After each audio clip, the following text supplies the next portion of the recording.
Я перепрошую, шановні глядачі, у мене монітор не працює. Щось треба з цим зробити. Тобто я не бачу сам себе, але я знаю, що ви тут. Хочу вам сказати, що сьогодні якийсь день технічних складнощів, але надіюся, що вони закінчаться буквально за хвилинку другу, і ми зможемо з вами. Вже закінчилися. Зможемо з вами поспілкуватися з дуже цікавою людиною, яку я особисто дуже сильно поважаю. У нас сьогодні в гостях, дистанційно, звісно, але в гостях у прямому етері телеканалу АТР Андрій Шишук, позивний «Сєвєр», легендарна людина, воював з 2014 року і воює зараз. Зараз він теж військовослужбовець, як скромно він попросив себе представити. Власне, представляти його не дуже треба, бо Андрій багато разів був у мене в гостях. Салям алейкум, Андрій. Немає ще його? Так. Прекрасно. У нас усе сьогодні просто на вищому адміністративно-господарському рівні. Коротше кажучи, Андрій Шишук. Я прочитаю тоді його біографію трохи. Він з Полтави і жив довгий час, був військовим, його тато був військовим, він тривалий час жив на півночі так званої Росії. Потім він був у 2003-2004 роках був у складі контингенту в Іраку. Під час Революції Гідності був у складі Афганської сотні, брав участь у боях за Донецький аеропорт. Тобто він, Андрій, саме з тих, кого в Україні називають кіборгами. В останні дні захисту в складі 90 окремого батальйону службу починав у званні солдата. Демобілізувався сержантом. А зараз він знову на війні, і те вже він нам має все розказати. І багато є до Андрія питань, але поки що зв'язок не налагоджений у нас. Я чекаю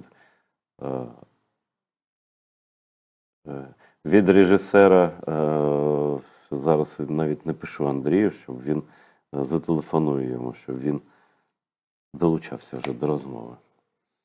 Я перепрошую, це прямий етер, така фігня. Андрію,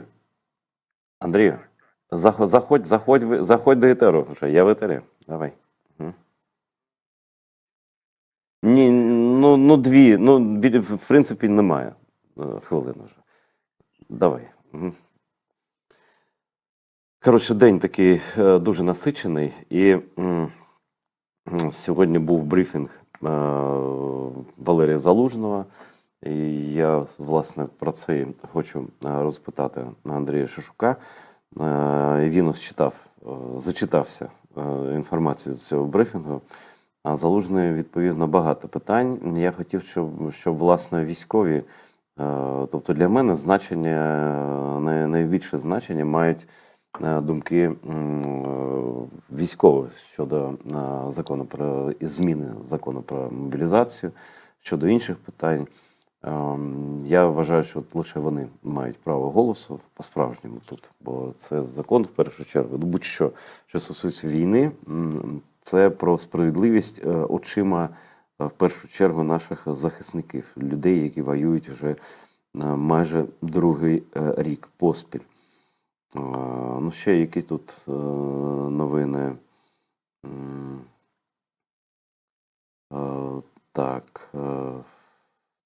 Так. Ось 6 українських пілотів закінчили базову підготовку до польотів на F-16 у Британії. Це буде дуже добре, бо ця ж атака, наскільки я зрозумів, в результаті якої пішов до крейсера «Москва» великий десантний корабель Новочеркаськ, вона була здійснена, як я читав, з літаків відповідними ракетами.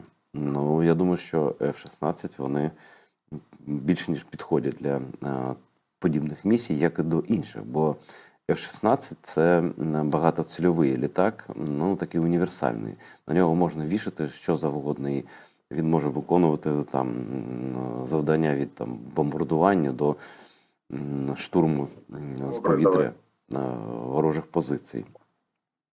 Тобто в нас є Андрій Шишук. Добрий вечір. Позивний «Сєвєр». Андрій, заходь. Слава Україні. Героям слава. Андрію, а можеш якось камеру трохи нижче, бо ти як одна голова твоя. Ось, десь так. Щось таке. Зараз поправимо. Сьогодні день технічних, сьогодні.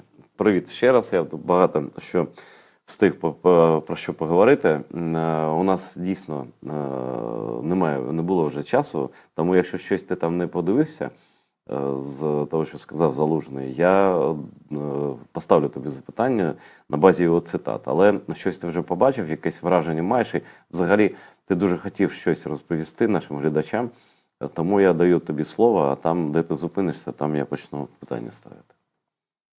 Добре, це дуже зручно і дуже дякую, бо дійсно я давно дуже хотів розповісти те, що наболіло, і я частково подивився те, що сказав наш головнокомандувач.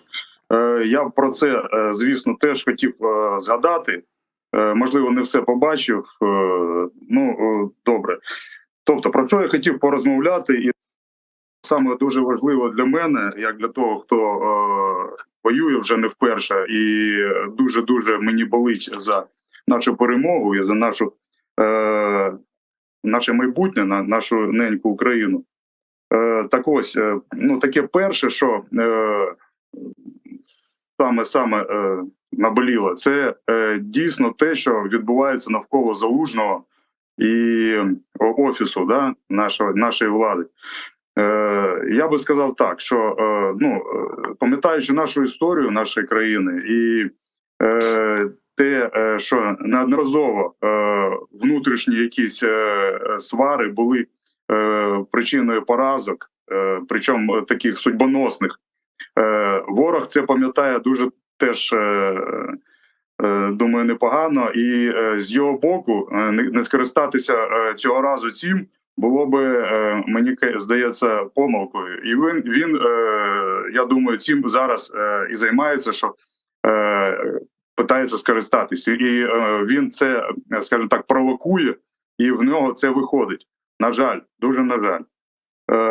Я це все почав відчувати ще влітку минулого року, коли ще тільки-тільки я почув і відчув якісь такі незрозумілі посили того, що може бути якась конкуренція між Залужним і Зеленським, хоча там з того приводу не було ніякого.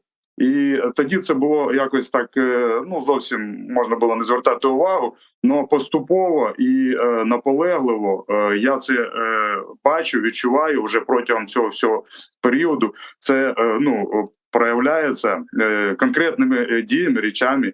Я розумію, що якщо ворог мав би таку операцію ІПСО, то ця операція, вона зараз на своєму піку, і вона дає свої наслідки, свої результати.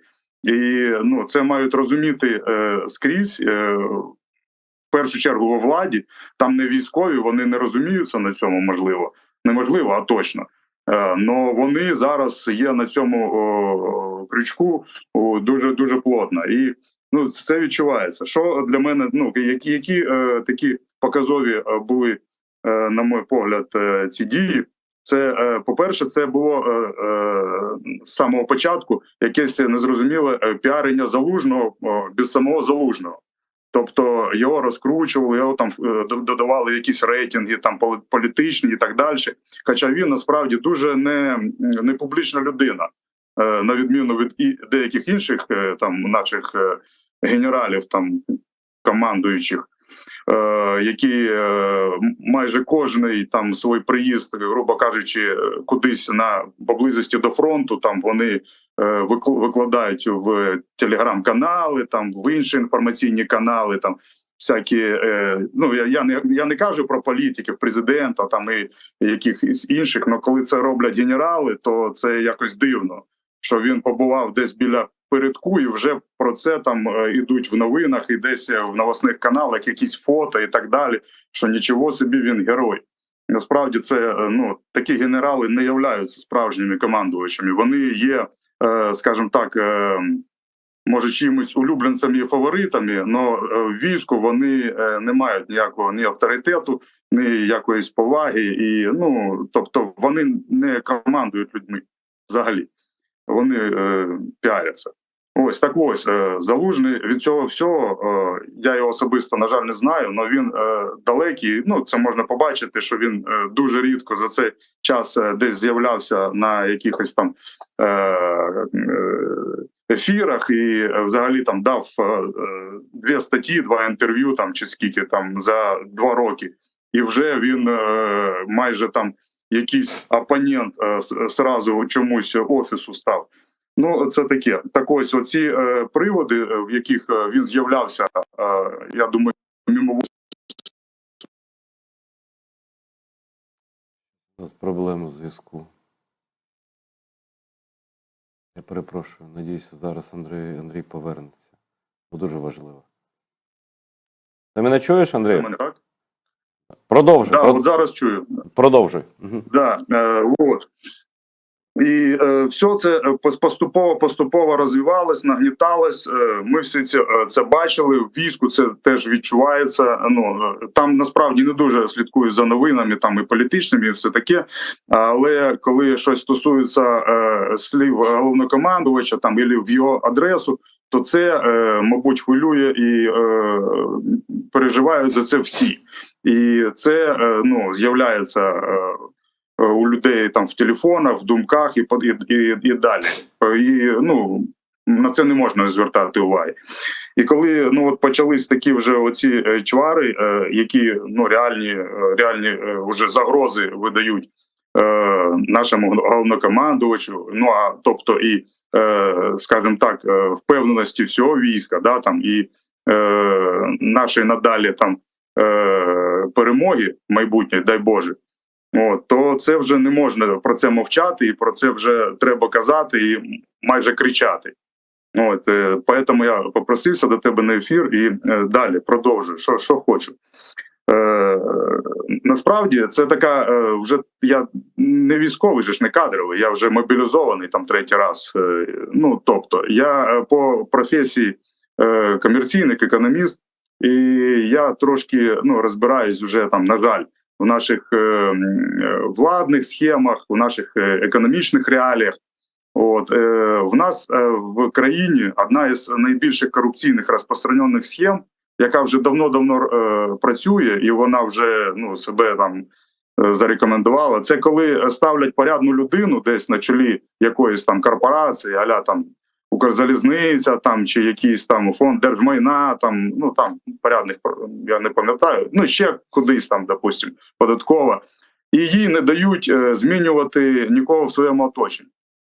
Тобто свою команду. Вона якби за все відповідає, але вона нічого не може змінити в цьому і нічого не може якби в цій корупційній схемі організації зробити.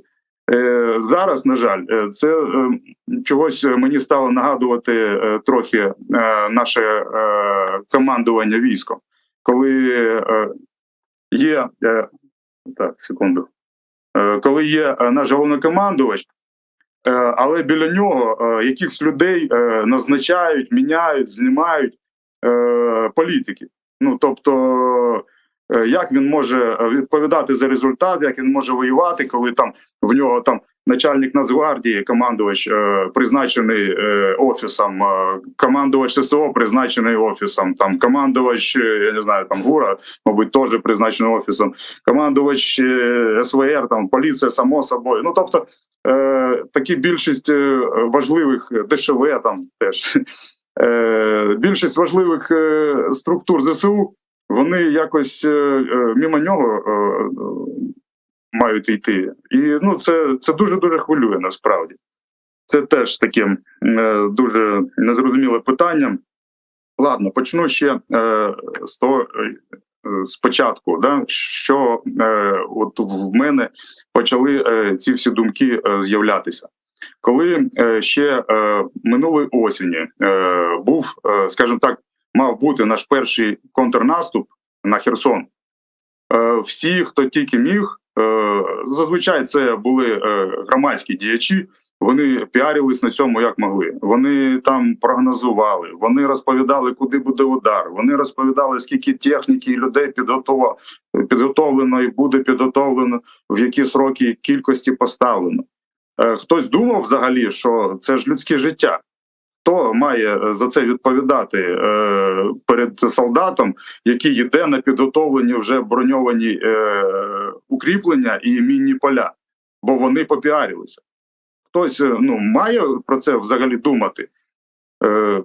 По-перше, не військові не мають про це розмовляти взагалі, а це всі від найвищого там до найнижчого політика в нашій країні хотіли. Це ще, нагадаю, було при наступі на Херсоні. Тобто вони постійними обіцянками, якимись прогнозами і так далі, вони настільки напружили і підготували наших ворогів ще там, що велика кількість втрат і малі просування, тоді, нагадаю, тільки на 3 напрямках трохи просунулись війська, там, теж за пару місяців чи там більше, то благодаря кому це? Таке питання, риторичне воно, да? От. І я хочу це звернути увагу, це ж було вже більше року тому. Потім був контрнаступ цього року. Що змінилося? З нашого боку – ні. З боку ворога – так. Він підготувався вже в 10 більше. У нас все те саме. Люди розповідають, коли вони будуть в Криму, коли скільки війська буде там підготовлено на Заході, коли які танки, в якої кількості, де там вони будуть у нас. Тобто, це що? Це ми воюємо чи бавимось з кимось? Це не те, що якась там непрофесіоналізм, це просто якийсь саботаж. Він же ж, це життя бійців, це життя людей. Це не можна не понімати. І це вже вдруге таке було через рік. І з чого боку це було? З боку Залужного, може? Чи ні? Чи це було з боку тих політиків, які хочуть погратися в військових? Тобто, це вже не жарти зовсім. Зовсім не жарти. Якщо ми в 3-й раз будемо наступати на ці граблі, це вже просто, дуже хочу, щоб хтось мене почув. Дуже-дуже сподіваюся. Що хочу ще раз сказати. Враг, він не має бути попереджений. Він має бути, бо війна це несподіванки, це обман, це якісь хитрощі. Коли в тебе за спиною стоїть там ціла свора, заглядає тобі через плече там в твої плани, і потім біжить розповідати і кричати про них на перегонки, як це все буде, то навіщо тоді воювати? Тоді хоча б втримати, що є. Це насправді питання, опять же, риторичне. Воювати треба, але я просто не розумію, як люди так можуть зневажати життя солдатів. Просто раді своєї реклами, раді своїх рейтингів. Ось, так от якось. Да. Так що, що ми в прошлому році взяли Херсон, це вопреки цьому всьому, всупереч. Всі ці ситуації, яка була, це просто в чомусь повезло, в чомусь дійсно генерали відробили, а в чомусь всупереч. Просто солдати своєю волею і стійкістю. Так що що ми в цьому році маємо, зараз про це. Якраз в прошлому році, восені, я так запам'ятав і собі обновив це в згадках, в пам'яті, активно почала працювати ставка нашого верховного головнокомандувача, який захотів, мабуть, верховно поголовнокомандувати нами усіма. Що це було? Тобто він взяв і підпорядкував собі, а також, скажімо так, підлеглих нашого головнокомандувача. Командувачів напрямків, командувачів родів військ, які йому напряму доповідають там на ставці, вони приймають рішення і так далі. Тобто офіс – це політики. Вони щось знають про військову справу, вони десь чомусь навчались, вони хоч в армії служили. Ну, вони приймають рішення зараз про контрнаступ. Ну от вони не приймали ці рішення. Вже другий раз, другу хвилю за 2 роки. Якщо вони гадали, що вони будуть, якщо буде перемога, вони будуть казати, це ж ми, верховні головнокомандувачі це зробили. А якщо буде поразка, вони скажуть, ну у нас ж є ж командувач Збройних сил, там, Генштаба і так далі. Чого ж він не може це зробити? Ну, то якось так це виглядає, насправді. Ввели в цю ставку яких незрозумілих людей, міністрів, там, укроборонпромовців, цих всіх людей, які ворують мільярди. Ну, тобто, і що? І вони повинні там слухати про військові плани, військові там доповіді, про майбутні контрнаступи, а потім ці схеми контрнаступу з'являються на підерських телеграм-каналах, просто з'являються. Що? Це було мало Вагнергейту, було мало інших там приводів. Андрію, я можу підтвердити все, що ти кажеш. Ну, не в деталях, я нічого не знаю, так само, як ти. Але те, що плани контрнаступу були у ворога, це абсолютно точно, 100% вони були. І це просто, наші теж знають, що там, те, що багато шуму медійного, багато піару, він лише заважає, він ніколи не допомагає. Вони б краще піарили, там, не знаю, людей мотивували йти в армію. Але коли зараз ось це закон змінюють, тощо, і йдеться про додаткову мобілізацію, ці політики переклали всю відповідальність на Залужного. І це навіть я про це теж скажу. Я до цього доберусь. Насправді, суть в тому, що були ці плани контрнаступу, і це не дивно, що вони були. Дивно, що цього ніхто не розумів. Це що, перший раз чи що? І дивно буде, якщо і далі це буде все продовжуватись, і далі, який сенс людині буде йти в воєнкомат, на мобілізацію, коли він це все бачить. Людині хочеться йти і мобілізуватися до того війська, яке виігрує битви, яке перемагає, а не яке програє, і яким керують політики, а не професійні військові. Людині хотілося йти в те військо, яке брало Балаклію і Куп'янськ, і вони хотіли брати нові там городи, там Сватово, там Кремінну і так далі. Але це можливо було, якщо б не заважали нормальним людям, нормальним комбрігам, нормальним командувачам робити свою справу. Це окремо, це я до цього дійду. Так ось, ця ставка, ось що вона робить, ця ставка. Тобто вона бере і, грубо кажучи, нарушає сам, можна сказати, основний посил, закон армії, єдиноначалія. І, по-друге, це субординацію. Тобто вона бере і через голову головнокомандувача, через голову його там начальників штабів, вона командує командувачами там сухопутних військ, командувачами там ОТУ, ОСУВ і так далі, там повітряних сил. І що виходить? Виходить те, що виходить. Тут, в принципі, і ще ми, можна сказати, благодаря, я думаю, там головнокомандувачу, ще легко це все відділуємося, насправді. Ставка заважає. Це дійсно. Вона, помимо того, що і такі інформації, помимо того, що вона відволікає найголовніших учасників, які повинні займатися своєю роботою, вона там раз в тиждень, 2 тижні повинні люди там, як мінімум онлайн, це все там підготувати, доповісти, вислухати, там я є і так далі.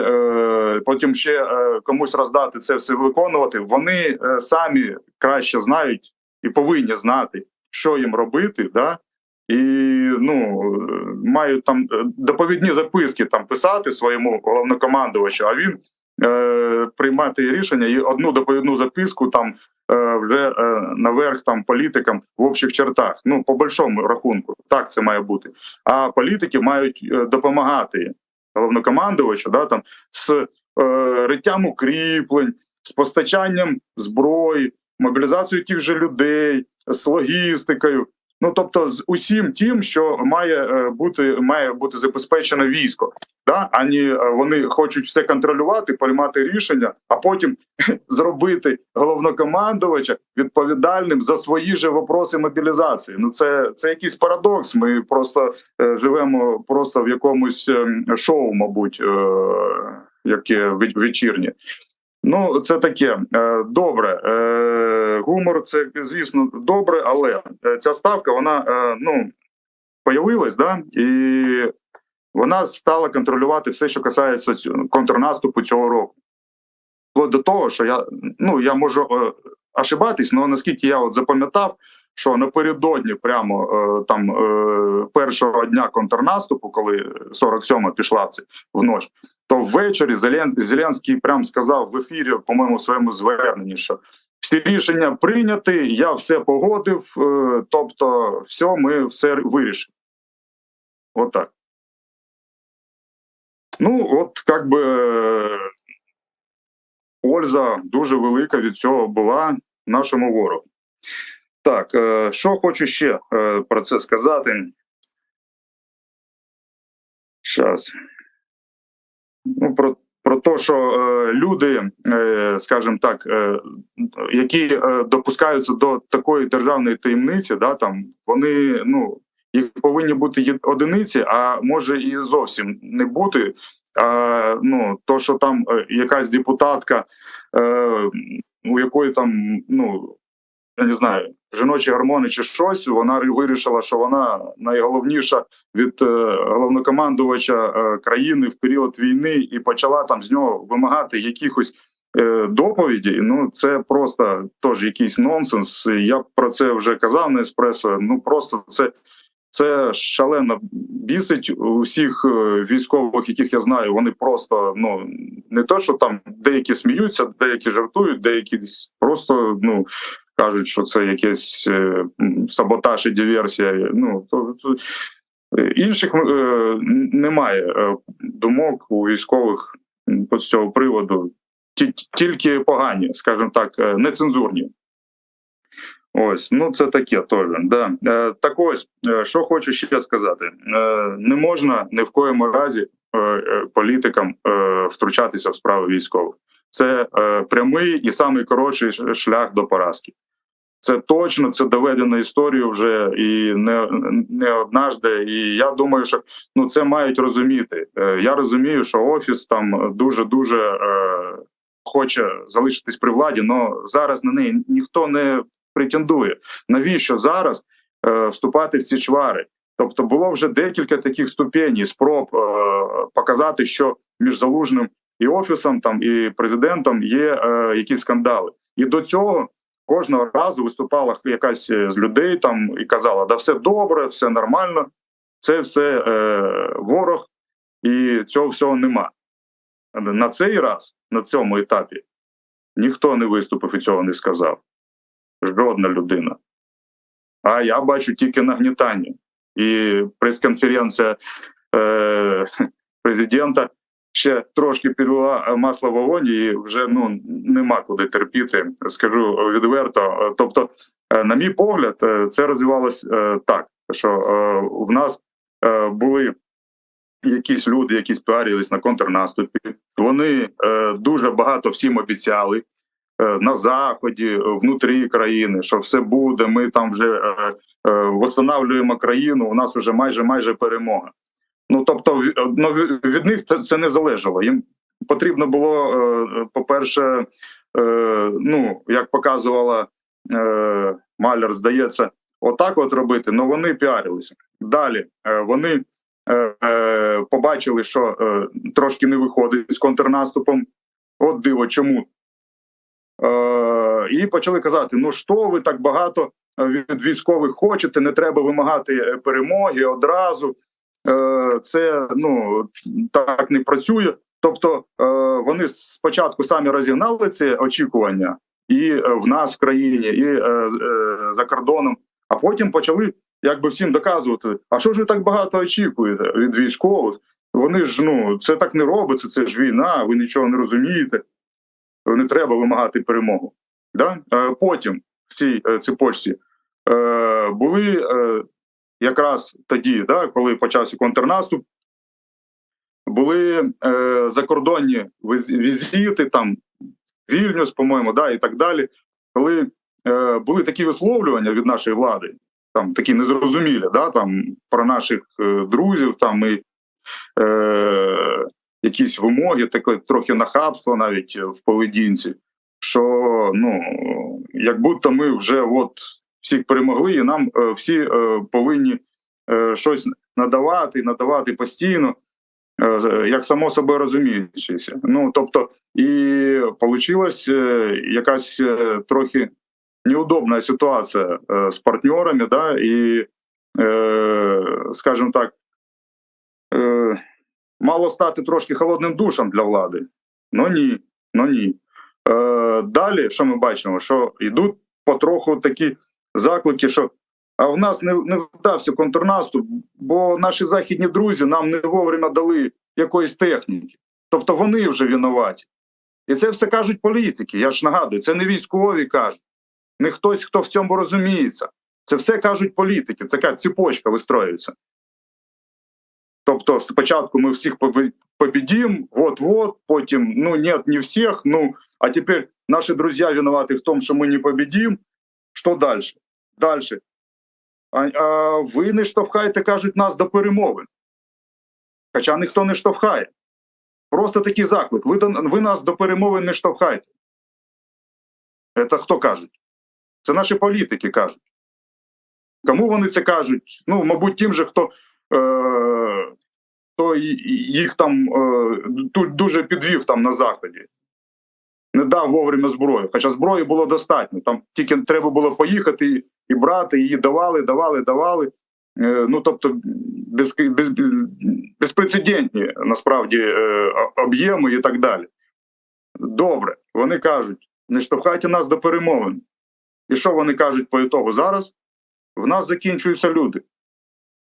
І це все кажуть одні і ті самі політики, наші, українські. Ось така цепочка. Ну, тобто, по логіці речей нас тупо підштовхують до чогось. Хто це робить? Ну, по-перше, Офіс я бачу. От така от очима ситуація в мене, і не тільки в мене, за оці, грубо кажучи, рік-два вирісовується. Це так, ну, трошки узагальнено, але, ну, я, якби, розповів найважливіші для себе такі крапки, які я для себе зрозумів. І що ми бачимо? Прес-конференція нашого президента обрано більшістю. До речі, хочу сказати, що насправді більшість його виборців, це ж, ну, ми розуміємо, така інтелігентна, продвинута молодь, яка більшістю емігрувала, насправді. Часть його виборців це східні і південні регіони, які вже, деякі вже там живуть під ворогом, а деякі там в Авдіївці ще 1500 чекають, сидять. Ну, тобто, скажімо так, серед, вибачаюсь, у мене трохи сідає телефон, так ось, серед тих, хто воює, не дуже багато виборців чомусь нашого президента. Вони є справді, але, ну, чомусь так, що виходить, що якби він зараз трошки захищає свій електорат від мобілізації. Ні? Ну, це так Сокопів трошки виглядає. Ось, так ось. Що ще хочу сказати? По поводу того, що було сказано, оце звернення Валера, то хочеться сказати, Вова, не надо, не наглей. Ти слуга, треба переглядати трохи перший сезон серіалу. Хоч іноді, хоч зараз, от, під Новий год. Це так не робиться. Він не Валера. Він головна людина зараз. Над 30 мільйонами і судьбою народу в майбутньому. Не ти. Хочу, щоб він побачив це. Я маю право це казати. Я прийняв присягу цій країні І я ні разу не бігав від воєнкомата. Я кожного разу йшов одним із перших і на Майдан, і в воєнкомати. І в мене має бути вже 3 ОБД, але я його не буду получати. Так що, Вова, не треба. Будь ласка. Добре. Дуже сподіваюся, що почує. Можливо, це не йому навіть був посил, а іменно Офісу. Ну, тоді Андрій. Хай так. Ось, що хочу ще сказати. Зараз таке відчуття, що от ми після цієї прес-конференції на переломному етапі. Да? І якщо і далі буде поглиблюватися ця сварка, да, там, якої не має бути, якої я не думаю, що вона є, вона дійсно зрежисована із нашим ворогом, це зрозуміло має бути. Якщо вона буде поглиблюватися, то це вже буде шлях назад і шлях нікуди. Це треба дуже чітко розуміти, і, будь ласка, це треба припинити негайно. Що хочу ще? Залужний назначений відповідальним за мобілізацію. Це смішно, насправді. Такого немає в інших країнах і ніде. Тобто, хочуть, опять же, виборів не буде. Навіщо цей піар? Не хочете ви брати на себе там якусь відповідальність, там перекладуєте її на прем'єр-міністра, там на міністра оборони, хоча насправді на міністра оборони дуже багато сподівань і дуже хочеться, щоб він їх все-таки виправдав. Я чув про нього, що він порядна людина. Так ось, тобто, навіщо Залужного робити крайні мобілізації? Це просто, щоб збити його рейтинг. Та він не йде балотуватися. О чому ви? Ти знаєш, Андрію, я маленьку ремарку зроблю. Я просто як журналіст, я бачив, як усе подається, так? Залужний дійсно майже нічого ніколи не коментував.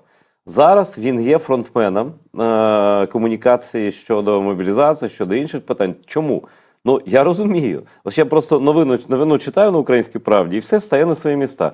Слуги народу визначилися, як комунікувати закон про мобілізацію. Мовчати та посилати до військових. Тобто, де політики бачать спірне або непопулярні якісь там рішення, так, на їхню думку, на думку такого, знаєш, в нехорошому сенсі пересічного, знаєш, таких от людей, да? Якщо, щоб не дратувати їх, нехай Залужний пояснює. Типу, військовим треба, нехай вони і кажуть, так, відповідають на запитання. Це, знаєш, коли софіти, тоді всі на сцені. А коли реальна справа, тоді всі за кулісами стоять, так? А Залужному просять, виходь, комунікуй. Ні. Або разом це комунікуєте. Або тоді віддайте всю владу Залужному і всю відповідальність йому. Так, офіційно, так? Проголосуйте про це, таке інше, да? Щось на законодавчо. А якщо ви залишаєтеся владою, залишаєтеся на своїх посадах, ви несете свою відповідальність незалежно від того, хочете ви цього чи не хочете. Залужний відповідає за, я перепрошую, лінію фронту, за знищення літаків. Залужний відповідає за цей корабель, який успішно був відправлений там на дно. Так? За це він відповідає. За мобілізацію. Мобілізація – це питання організаційних заходів з боку держави. Це Залужний не буде ходити по військкоматах. Так? Це не його функція. Це функція підтримки війська. Це не фронтлайн. А зараз відбувається, знаєш, я хочу сказати, що я нічого теж не знаю, як і ти, майже нічого, так? Це просто по відчуттях. Але по відчуттях, по аналізу твоєму логічному, ти абсолютно маєш рацію. Це я тобі точно хочу сказати. Чому? І ще чому підтверджено, ще хочу сказати для глядачів. Я не знав, про що Андрій хотів сьогодні казати. Я просто завжди радий, коли він просто приходить, має час і натхнення, щоб щось розказати. Дякую. Так, але от буквально протягом останнього тижня я зустрічався з військовими. До того, я завжди в контакті з декількома, не з багатьма, а з декількома людьми, але це чесні люди. Вони всі кажуть одне й те саме, що зараз сказав Андрій. Всі майже слово в слово. Просто я вам доповідаю, як є. Правду, яку я бачу. ось і про мобілізацію хочу сказати, а як, коли я почав тут читати цей закон там про обмеження прав для тих, хто не хоче медичну комісію ставати на військовий облік, тощо там багато заходів щодо цього, обмежень. Тобто ну, держава, ну нібито, дай Боже, взялася за це питання системно, так? І за законопроект поданий, і так далі. Я думаю, що ти не прочитав цей закон, але я хочу, щоб ти сказав, навіть не читаючи його, як виглядає справедливість у цьому питанні мобілізації з боку військових, як має це виглядати? Тому що мене насправді цікавить лише оцінка будь-чого, що відбувається з боку тих, хто захищає країну. Вони відповідальні і вони головні тут, так? А всі інші, вся решта, включно зі мною, краще помовчати і послухати. Розкажи, будь ласка, як виглядає ось питання мобілізації з боку військового? Насправді я теж про це думав. Брати любу розвинуту країну, да, там, від сусідніх до найдальших, і дивитись, насправді, у всьому саме краще це справедливість, правильно? Якщо ми бачимо, що син там, допустим, якогось прем'єр-міністра, да, там, служить у війську, да, то це приклад, це якийсь посил для мобілізації. Якщо ми бачимо, що якісь там, може, депутати і так далі, там якісь чиновники служать в війську, це посил. А зараз ми бачимо війську, якщо чесно, то тільки, і то я так іноді бачив, тільки людей із команди колишнього президента, там, ну там і то дальніх людей, мабуть. І вони, ну, якось туди пішли, там особо цього не афішують, але із зеленої команди, а тим більше із дітей там цієї команди, ну, ми бачимо тільки навпаки все. І насправді з цього і починається нормальна справедлива мобілізація, коли вона для всіх однакова, коли туди беруть дітей, а не відмазують, да, коли туди беруть всіх підряд, да, там, чиновників, які там не дуже доцільні і обов'язкові на своїх там посадах, а тим більше чиновники, які ще десь там щось може і проштрафились, то вони мають взагалі це сприймати як найкращий вихід між в'язницею, да, там, і військом. Ось, ну ми цього всього не бачимо. От про тих, хто за кордоном, там все теж достатньо просто. Достатньо просто в черговий раз, коли вони прийдуть за візою в там на продовження, сказати, що якщо ти чоловік там від 25 там до 45 років, то ізвініть, ми не продовжимо тобі візу там в Ірландії чи в Германії. А якщо ти ще чоловік із пропискою там, грубо кажучи, Донецької чи там Запорізької області, то це взагалі, ну, як би твій обов'язок бути призваним на захист саме цієї території. А насправді ми бачимо, що дуже багато людей, чоловіків іменно з цих територій зараз знаходяться за кордоном і благополучно отримують пособія, благополучно там ходять в паби, п'ють пиво, на футболи і ну, дуже-дуже переживають там за свої хати, свої там гаражі покинуті і так далі. Дуже з Ірландії переживають, ну, впевнено, мабуть, непогано. Тобто, насправді це все вирішується. І не треба робити крайнім тут Залужного чи там ще когось. Ще раз, президент назначає дуже багато людей, верні, офіс навіть, скажімо так, навколо Залужного. Йому нічого не заважає назначити таку людину, хоч завтра, хоч сьогодні навіть, яка буде там заступником Залужного з мобілізації.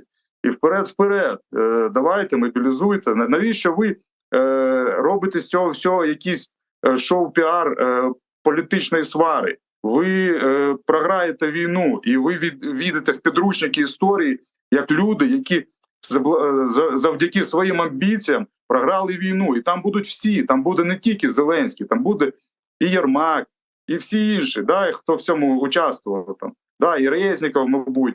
і інші там фаворити, генерали, назначенці. Або ви хочете думати, що там буде тільки Залужний? Ні, Залужний вже зробив собі ім'я.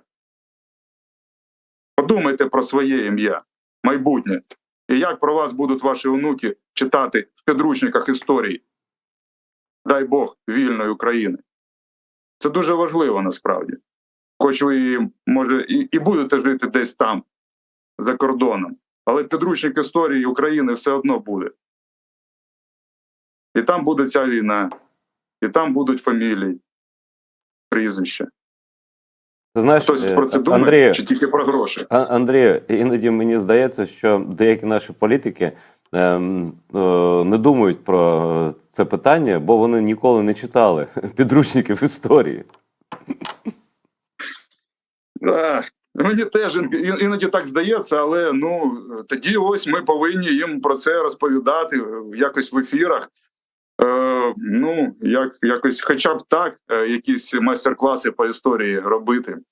Ось, що хочу ще сказати. Мене дуже теж здивувала така річ, що оце стаття Залужного в «Економіст», яку він видав, на мій погляд, вона здалася насправді нічим інакшим, як він взяв на себе відповідальність за, грубо кажучи, невдалий контрнаступ.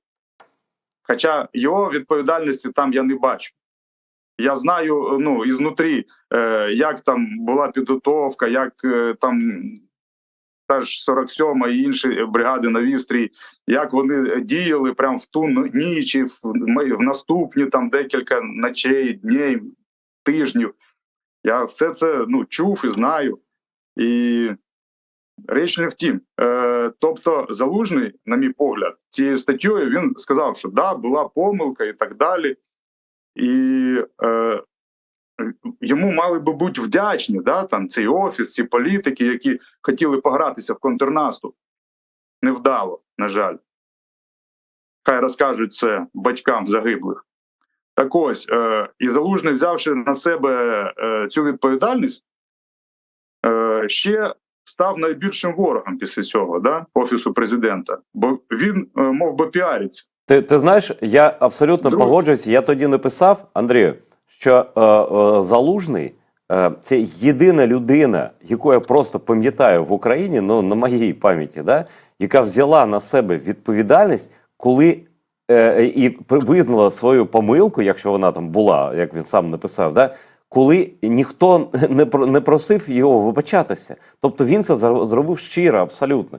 І дійсно, і Офіс Президента... Парадокс ще й в тому, що це не його помилка. Да я ж кажу, він навіть не за свою помилку вибачався, грубо кажучи, так, перед людьми, які чекали на інші результати, Так, контрнаступ не можна там повністю назвати провальним.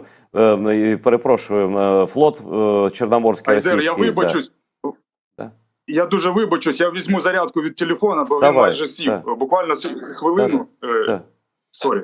Я розкажу, договорю те, що хотів сказати.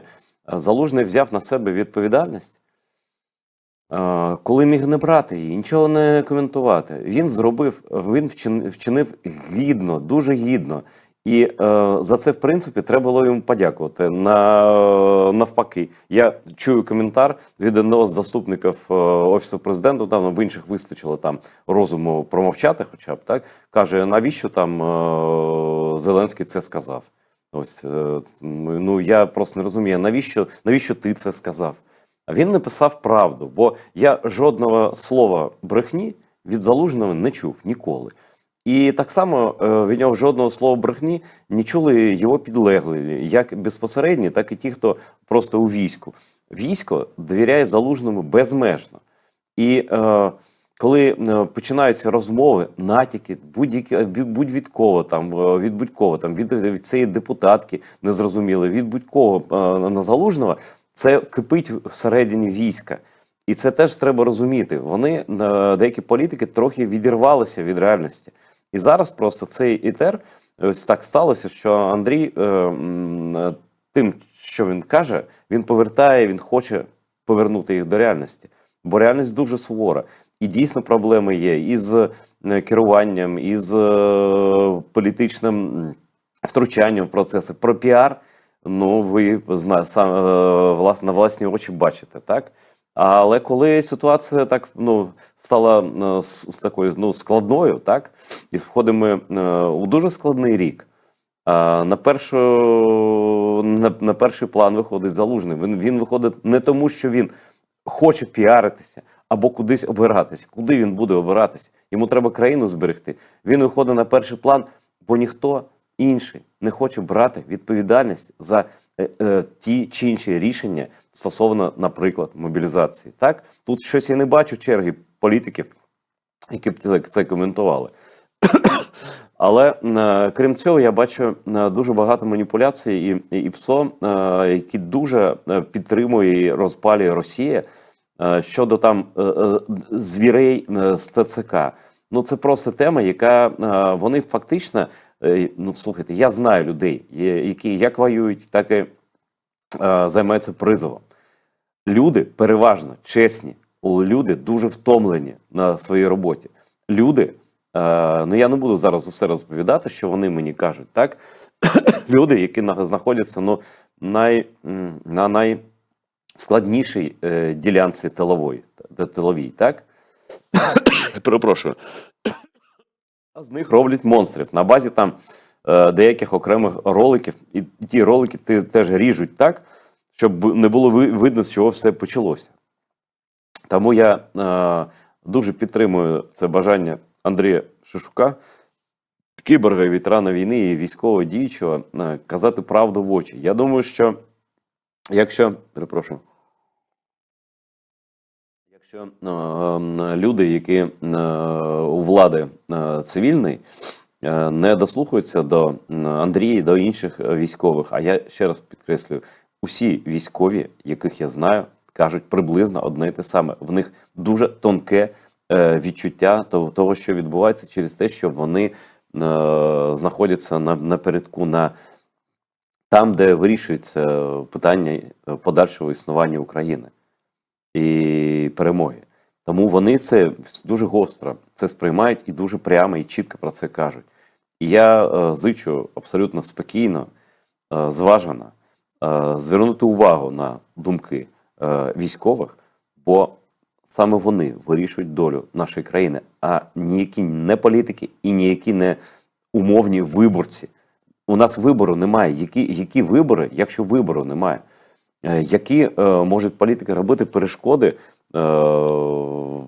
там своїм піаром або там чимось іншим, без відповідальності війську, якщо від війська залежить просто існування держави.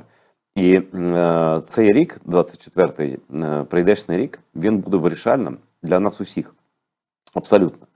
І в плані виробництва зброї, в плані стосунків з нашими партнерами. Партнери теж, ми бачимо, вони розуміють, усе більше розуміють, що допомога України, вона не має альтернативи. Так? Андрій повернувся. Андрій, продовжую. У нас 7 хвилин, не більше. Так, що я хочу ще сказати, дивіться, із того, що вважаю важливим, хочу звернути увагу на те, що ще раз,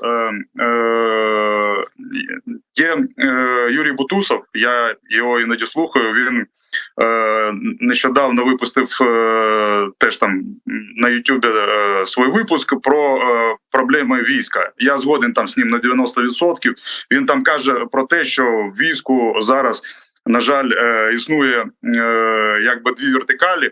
Він в чомусь правий, на жаль, опять же ж, і реально в війську є генерали, та і це все розуміють, я думаю, знають. Якісь фаворити офісу, да, і є вертикаль Залужного, яка все менше і менше становиться з огляду на те, що офіс призначає командувачів все частіше і більше, але не міняє тих, в кого є поразки, скажімо так, а міняє тих, хто неугодний, да, наверное. От. І, на жаль, це шлях до поразки. І взагалі, повертаючись до мобілізації, ще раз кажу, що самий кращий спосіб покращити мобілізацію – це почати перемагати, почати вигравати, як це було торік. І на цих хвилях Тоді не треба буде в когось вмовляти, знімати ролики, там перекладати відповідальність. Навпаки, буде в нас немало населення. В нас в городах-мільйонниках виходиш на вулицю, і від чоловіків немає там якогось недостатку. Їх достатньо насправді. Просто, по-перше, це корупція, дійсно корупція. І, по-друге, людей мають вести, скажімо так, досвідчення, нормальні генерали, а не фаворити чиїсь і там улюбленці, назначені політиками. А люди, які доказали, довели в боях, в бригадах, да, там, зараз далеко не кожен комбриг, майже, може, не в кожній десятці комбригів є той комбриг, який буває на нулі, на передку. То треба щось з цього теж робити висновки. Да? А чия це відповідальність? Залужного чи ставки Верховного Головнокомандувача, який керує командувачами іншими, які розставляють своїх комбригів і так далі. А ті комбриги потім роблять фортеці із нормальних, доволі нескладних в обороні місць, таких як Бахмут, Авдіївка і так далі. Навіщо з них робити фортеці? Там просто треба керувати своєчасно і все. І є дуже сильна диспропорція, це відчувається знутрі, і оце єдиноначалє якби нарушене, і дисбаланс в якихось там оцих політичних закулісних іграх, це не на користь. Це шлях до поразки, і я це відверто кажу. Ворог потирає руки, в нього це вдається.